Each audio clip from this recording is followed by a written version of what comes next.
You're watching WZDX Sports.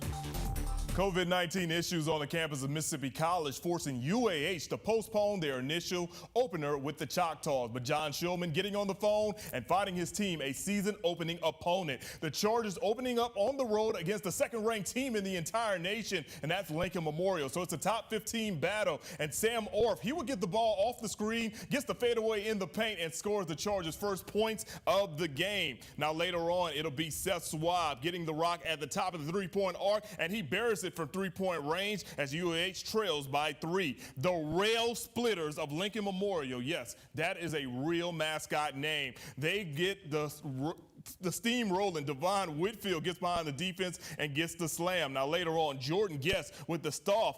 Turnaround Florida, 2 of his 22 points. Lincoln Memorial extended their lead. Now let's go to the second half, and it was more of the same. Lincoln Memorial is like, be my guest by way of a Jordan Guest with a 3-ball right here, and the Chargers fall today in the opener by a final of 93-68 to the Railsplitters of LMU.